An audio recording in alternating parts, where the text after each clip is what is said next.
नमो बुद्धाय। दोस्तों भगवान महात्मा बुद्ध का आज का उपदेश आपके मन में उठ रहे आपके चंचल मन को अशांत कर देगा, शांत कर देगा।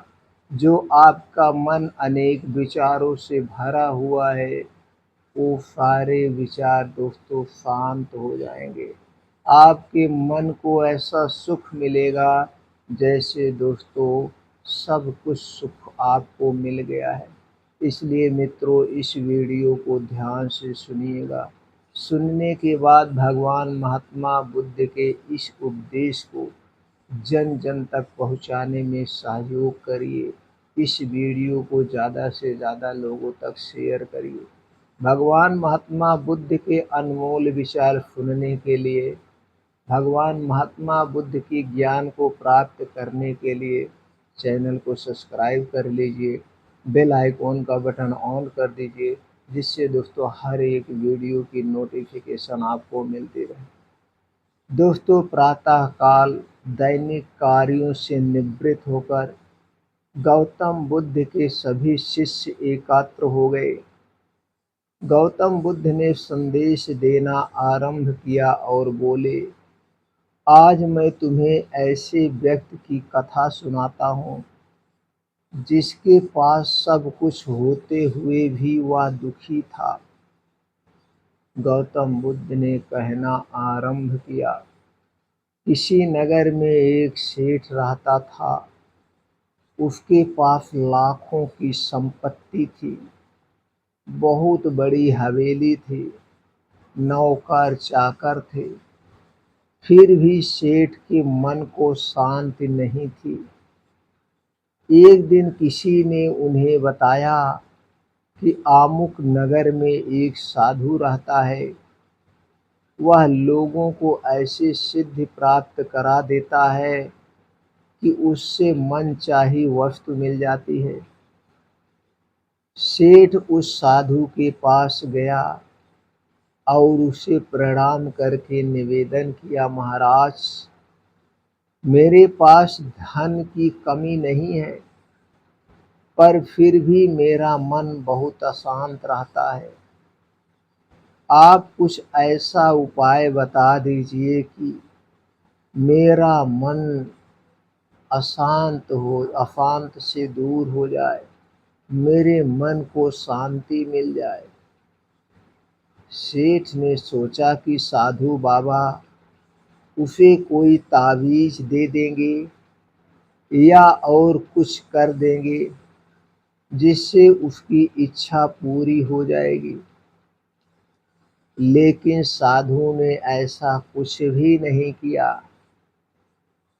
अगले दिन उसने सेठ को धूप में बिठाए रखा और स्वयं अपनी कुटिया के अंदर छाया में जाकर चैन से बैठा रहा। गर्मी के दिन थे। सेठ का बुरा हाल हो गया। उसको बहुत गुस्सा आया, पर वह उसे चुपचाप पी गया। फिर दूसरे दिन साधु ने कहा, आज तुम्हें दिन भर खाना नहीं मिलेगा। भूख के मारे दिन भर सेठ के पेट में चूहे कूदते रहे। अन्न का एक दाना भी उसके मुंह में नहीं गया। लेकिन उसने देखा कि साधु ने तरह तरह के पकवान उसी के सामने बैठकर बड़े आनंद से खा रहा है। सेठ सारी रात परेशान रहा। उसे एक क्षण को भी नींद नहीं आई। वह सोचता रहा कि साधु तो बड़ा ही स्वार्थी निकला, यह साधु तो बड़ा स्वार्थी है। तीसरे दिन सवेरे ही उठकर उसने अपना बिस्तर बांधा और चलने को तैयार हो गया। तभी साधु बाबा उसके सामने आकर खड़े हो गए और बोले, सेठ, क्या हुआ? सेठ ने कहा, मैं यहाँ बड़ी आशा लेकर आपके पास आया था। लेकिन मुझे यहाँ कुछ नहीं मिला। उल्टे ऐसी मुसीबतें उठानी पड़ी जो मैंने जीवन में कभी नहीं उठाई।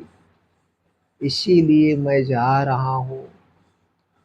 साधु हंसकर बोला, मैंने तुम्हें इतना कुछ दिया, इतना कुछ दिया, पर तूने कुछ भी नहीं लिया।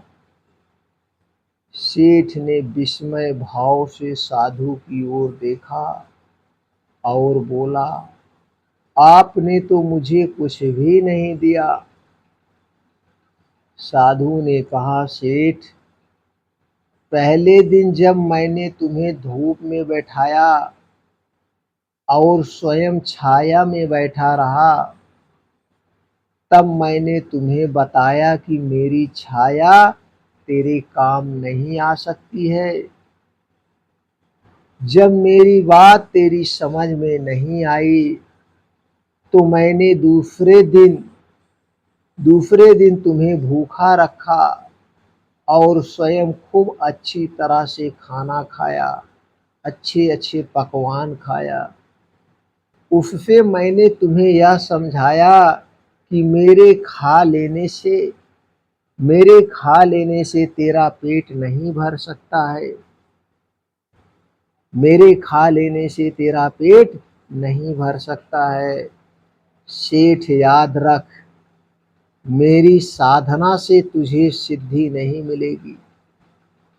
धन तूने खुद पुरुषार्थ से कमाया है, धन तुमने खुद अपनी मेहनत से कमाया है, और शांति भी तुझे अपने ही पुरुषार्थ से मिलेगी। शांति भी तुम्हें अपने पुरुषार्थ से मिलेगी।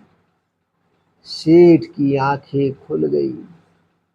अब उसे अपनी मंजिल पर पहुंचने का रास्ता मिल गया था। साधु के प्रति कृतज्ञता व्यक्त करता हुआ वह अपने घर लौट आया। दोस्तों, इस छोटे से उपदेश से आपने क्या सीखा? आपको क्या ज्ञान प्राप्त हुआ?